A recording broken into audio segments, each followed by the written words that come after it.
Bête sur le Luberon, je restais des semaines entières sans voir âme qui vive. Seul dans le pâturage avec mon chien Labri et mes ouailles. De temps en temps, l'ermite du Mont de Lure passait par là pour chercher des simples, ou bien j'apercevais la face noire de quelques charbonniers du Piémont. Mais c'étaient des gens naïfs, silencieux à force de solitude, ayant perdu le goût de parler, et ne sachant rien de ce qui se disait en bas dans les villages et les villes. Aussi, tous les 15 jours, lorsque j'entendais sur le chemin qui monte les sonnailles du mulet de notre ferme m'apportant les provisions de quinzaine, et que je voyais apparaître peu à peu, au-dessus de la côte, la tête éveillée du petit Miarot, garçon de ferme, ou la coiffe rousse de la vieille tante Norade, j'étais vraiment bien heureux.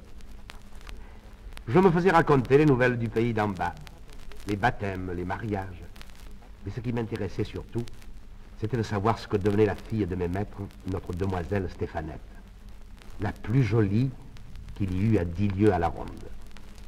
Sans avoir l'air d'y prendre trop d'intérêt, je m'informais si elle allait beaucoup aux fêtes, aux veillées, s'il lui venait toujours de nouveaux galants. Et à ceux qui me demanderont ce que ces choses-là pouvaient me faire, à moi, pauvre berger de la montagne, je répondrai que j'avais 20 ans et que cette Stéphanette était ce que j'avais vu de plus beau dans ma vie. Or, un dimanche, que j'attendais les vivres de quinzaine, il se trouva qu'ils n'arrivèrent que très tard. Le matin, je me disais, c'est la faute à la grand-messe. Puis vers midi, il vint un gros orage, et je pensais que la mule n'avait pas pu se mettre en route à cause du mauvais état des chemins. Enfin, sur les 3 heures, le ciel étant lavé, la montagne luisante d'eau et de soleil, j'entendis parmi les gouttements des feuilles et le débordement des ruisseaux gonflés, les sonnailles de la mule, aussi gaies, aussi alertes qu'un grand carillon de cloche un jour de Pâques. Mais ce n'était pas le petit Miarot, ni la vieille Norade qui la conduisait. C'était, devinez qui? Notre demoiselle, mes enfants. Notre demoiselle en personne, assise droite entre les sacs d'osier, toute rose de l'air des montagnes et du rafraîchissement de l'orage. Le petit était malade. Tante Norade en vacances chez ses enfants, et la belle Stéphanette m'a pris tout ça en descendant de sa mule, et aussi qu'elle arrivait trop tard parce qu'elle s'était perdue en route. Mais à la voir si bien endimanchée, avec son ruban à fleurs, sa jupe brillante et ses dentelles, elle avait plutôt l'air de s'être attardée à quelques danses que d'avoir cherché son chemin dans les buissons. Oh, la mignonne créature. Mes yeux ne pouvaient se lasser de la regarder. Il est vrai que je ne l'avais jamais vue de si près. Quelquefois, l'hiver, quand les troupeaux étaient descendus dans la plaine et que je rentrais le soir à la ferme pour souper, elle traversait la salle vivement, sans guère parler aux serviteurs, toujours parée et un peu fière. Et maintenant, je l'avais là devant moi, rien que pour moi. N'était-ce pas en perdre la tête? Quand elle lui tirait les provisions du panier, Stéphanette se mit à regarder curieusement autour d'elle. Relevant un peu sa belle jupe du dimanche, qui aurait pu s'abîmer, elle entra dans le parc, voulut voir le coin où je couchais, la crèche de paille avec la peau de mouton, ma grande cape accrochée au mur, ma crosse, mon fusil à pierre. Tout cela l'amusait. Alors c'est ici que tu vis, mon pauvre berger. Comme tu dois t'ennuyer d'être toujours seul. Qu'est-ce que tu fais? À quoi penses-tu? J'avais envie de répondre à vous, maîtresse.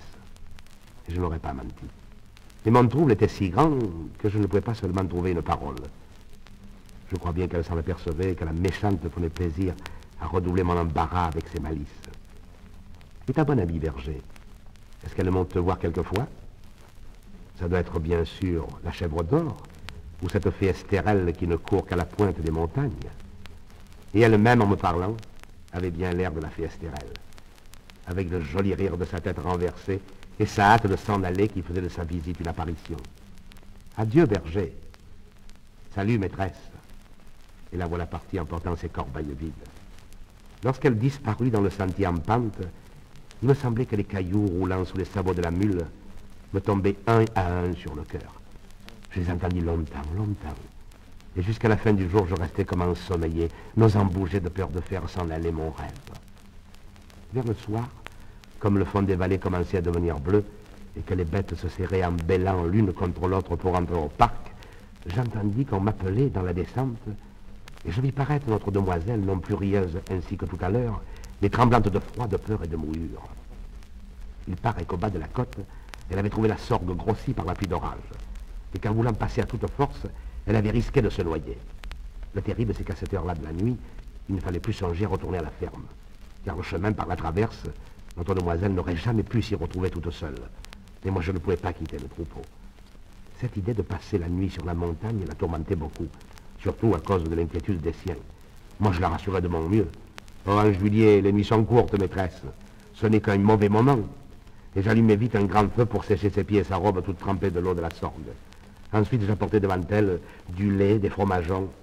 Mais la pauvre petite ne songeait ni à se chauffer ni à manger, et de voir les grosses larmes qui montaient dans ses yeux, j'avais envie de pleurer, moi aussi. Cependant, la nuit était venue tout à fait. Il ne restait plus sur la crête des montagnes qu'une poussière de soleil, une vapeur de lumière du côté du couchant. Je voulus que notre demoiselle entrât se reposer dans le parc. Ayant étendu sur la paille fraîche une belle peau toute neuve, je lui souhaitai la bonne nuit, et j'allai m'asseoir de moi devant la porte.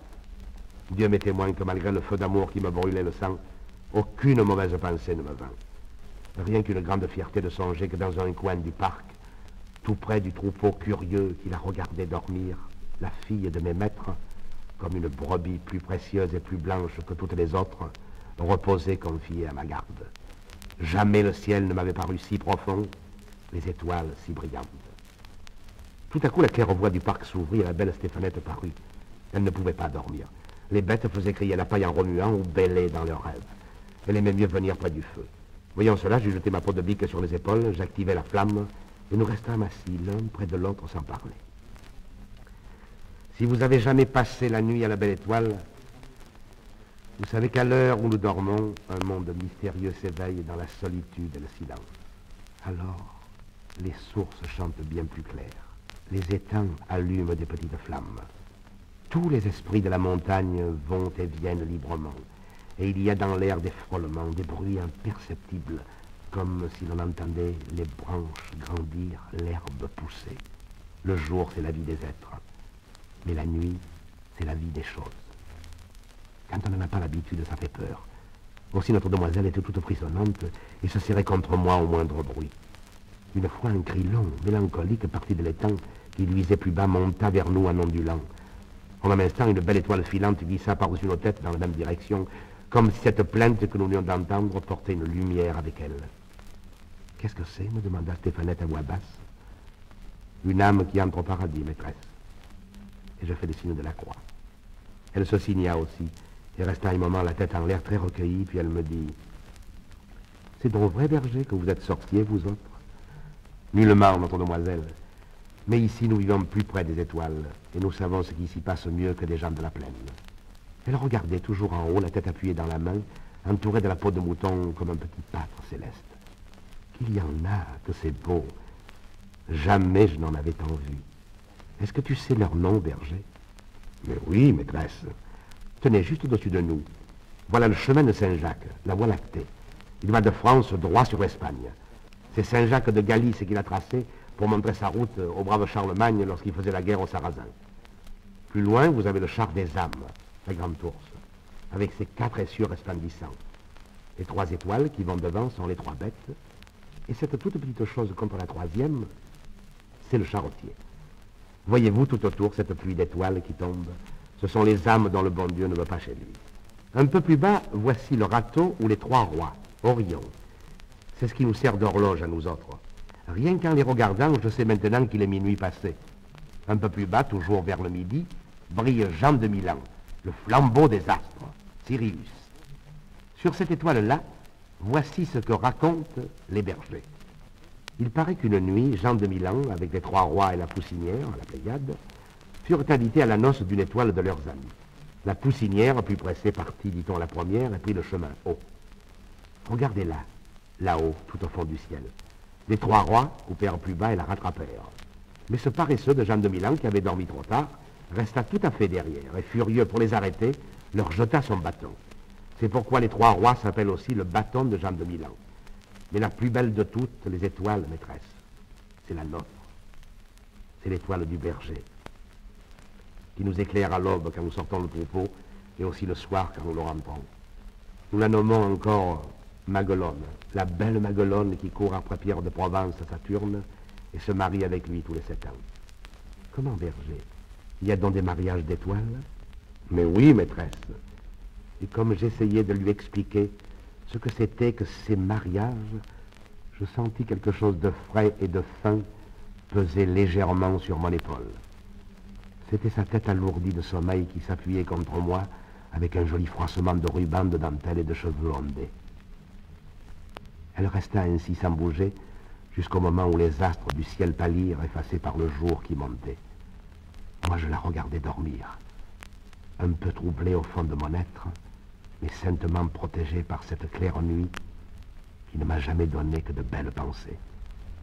Autour de nous, les étoiles continuaient leur marche silencieuse, docile comme un grand troupeau.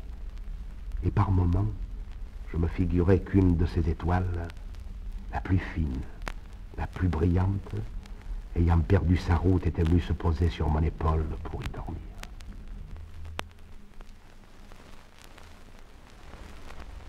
De fifre qui viennent de temps en temps faire la veillée chez moi en buvant du vin cuit, m'a raconté l'autre soir un petit drame de village dont mon moulin a été témoin il y a quelques 20 ans. Le récit du bonhomme m'a touché, et je vais essayer de vous le redire tel que je l'ai entendu. Imaginez-vous pour un moment que vous êtes assis devant un pot de vin tout parfumé et que c'est un vieux joueur de fifre qui vous parle. Notre pays, mon bon monsieur, n'a pas toujours été un endroit mort et sans refrain comme il est aujourd'hui. Auparavant, ici faisait un grand commerce de meuneries, et 10 lieues à la ronde, les gens des masses vous apportaient leur blé à moudre. Tout autour du village, les collines étaient couvertes de moulins avant. De droite et de gauche, on ne voyait que des ailes qui viraient au mistral par-dessus les pins. Des ribambelles de petits ânes chargés de sacs, montant et dévalant le long des chemins, et toute la semaine, c'était plaisir d'entendre sur la hauteur le bruit des fouets, le craquement de la toile et le diahu des aides meuniers. Le dimanche, nous allions au moulin par bande. Là-haut, mes meuniers payaient le muscat. Les meunières étaient belles comme des reines, avec leurs fichus de dentelle et leurs croix d'or. Moi, j'apportais mon fifre, et jusqu'à la noire nuit, on dansait des farandoles. Ces moulins-là, voyez-vous, faisaient la joie et la richesse de notre pays. Malheureusement, des Français de Paris eurent l'idée d'établir une minoterie à vapeur sur la route de Tarascon. Tout beau, tout nouveau. Les gens prirent l'habitude d'envoyer leur blé aux minotiers, et les pauvres moulins à vent restèrent sans ouvrage. Pendant quelque temps, ils essayèrent de lutter, mais la vapeur fut la plus forte, et l'un après l'autre pécaille. Ils furent tous obligés de fermer. On ne vit plus venir les petits ânes. Les belles meunières vendirent leurs croix d'or, plus du muscat, plus de farandoles. Le mistral avait beau souffler, les ailes restaient immobiles. Puis, un beau jour, la commune fit jeter toutes ses masures à bas et l'on sema à leur place de la vigne et des oliviers. Pourtant, au milieu de la débâcle, un moulin y avait tenu bon et continuait de virer courageusement sur la butte à la barbe des minotiers. C'était le moulin de Maître Cornille, celui-là même où nous sommes en train de faire la veillée en ce moment. Maître Cornille était un vieux meunier vivant depuis 60 ans dans la farine et enragé pour son état. L'installation des minoteries l'avait rendu comme fou. Pendant 8 jours, on le vit courir par le village, ametant le monde autour de lui et criant de toutes ses forces qu'on voulait empoisonner la Provence avec la farine des minotiers. « N'allez pas là-bas, disait-il. Ces brigands-là, pour faire le pain, se servent de la vapeur qui est une invention du diable, tandis que moi, je travaille avec le Mistral et la Tramontane, qui sont la respiration du bon Dieu. » Et il trouvait comme cela une foule de belles paroles à louange des moulins à vent, mais personne ne les écoutait. Alors, de mal rage, le vieux s'enferma dans son moulin et vécut tout seul comme une bête farouche. Il ne voulut pas même garder près de lui sa petite fille Vivette, une enfant de 15 ans qui, depuis la mort de ses parents, n'avait plus que son grand au monde. La pauvre petite fut obligée de gagner sa vie et de se louer un peu partout dans les masses pour la moisson, les maniants ou les olivades. Et pourtant, son grand-père avait l'air de bien l'aimer, cet enfant-là. Il lui arrivait souvent de faire ses 4 lieues à pied par le grand soleil pour aller la voir aux masses ou aller travailler, et quand il était près d'elle, il passait des heures entières à la regarder en pleurant. Dans le pays, on pensait que le vieux meunier, en renvoyant Vivette, avait agi par avarice. Et cela ne lui faisait pas honneur de laisser sa petite fille ainsi traîner d'une ferme à l'autre, exposée aux brutalités des Weiles et à toutes les misères des jeunesses en condition. On trouvait très mal aussi qu'un homme du renom de Maître Cornille, et qui jusque-là s'était respecté, s'en alla maintenant par les rues comme un vrai bohémien, pieds nus, le bonnet troué, la taillole en lambeaux. Le fait est que le dimanche, lorsque nous le voyions entrer à la messe, nous avions honte pour lui, nous autres, les vieux. Et Cornille le sentait si bien qu'il n'osait plus venir s'asseoir sur le banc d'œuvre. Toujours il restait au fond de l'église, près du bénitier, avec les pauvres.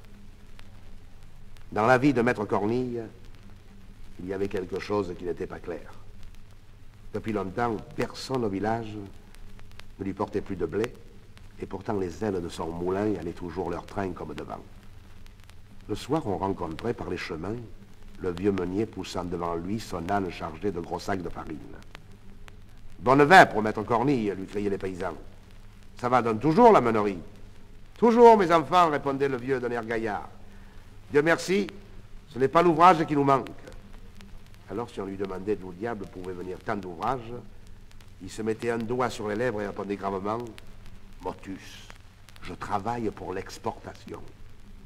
Jamais on n'en put tirer davantage. » Quant à mettre le nez dans son moulin, il n'y fallait pas songer. La petite vivette elle-même n'y entrait pas.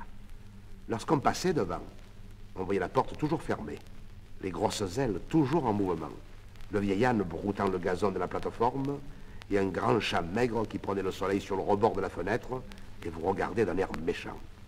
Tout cela sentait le mystère et faisait beaucoup jaser de monde. Chacun expliquait à sa façon le secret de Maître Cornille, mais le bruit général était qu'il y avait dans ce moulin-là encore plus de sacs d'écus que de sacs de farine. À la longue, pourtant, tout se découvrit. Voici comment.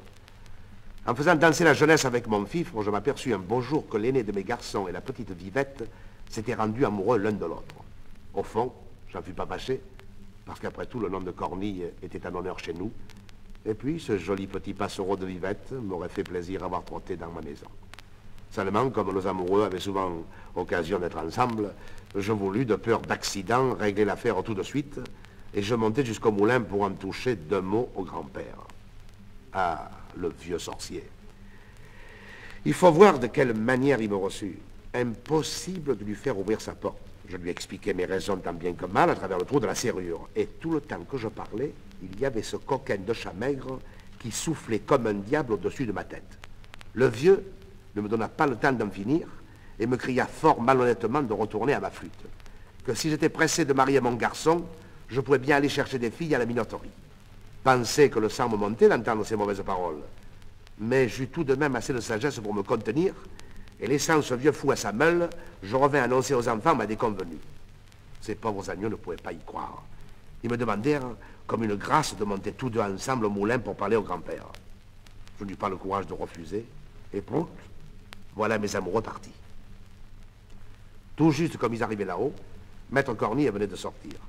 La porte était fermée à double tour, mais le vieux bonhomme, en partant, avait laissé son échelon dehors, et tout de suite l'idée vint aux enfants d'entrer par la fenêtre, voir un peu ce qu'il y avait dans ce fameux moulin. Chose singulière, la chambre de la meule était vide. Pas un sac, pas un grain de blé, pas la moindre farine au mur ni sur les toiles d'araignée. On ne sentait pas même cette bonne odeur chaude de froment écrasé qui embaume dans les moulins. L'arbre de couche était couvert de poussière et le grand chat maigre dormait dessus. La pièce du bas avait le même air de misère et d'abandon. Un mauvais lit, quelques guenilles, un morceau de pain sur une marche d'escalier, et puis dans un coin 3 ou 4 sacs crevés d'où coulaient des gravats et de la terre blanche. C'était là le secret de Maître Cornille.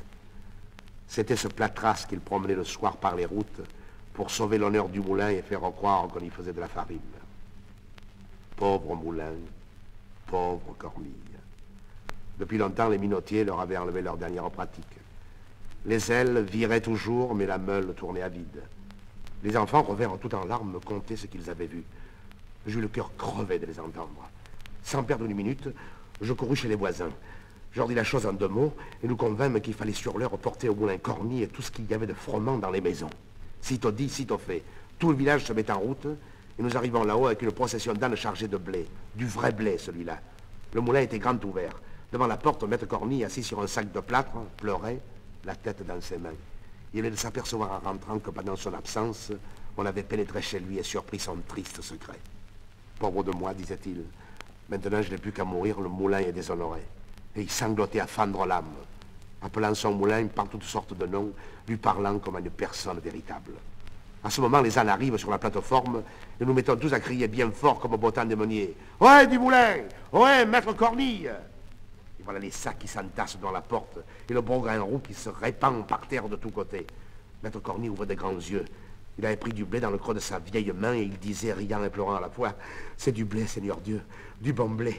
Laissez-moi que je le regarde. » Puis se tournant vers nous, « Ah, je savais bien que vous me reviendriez.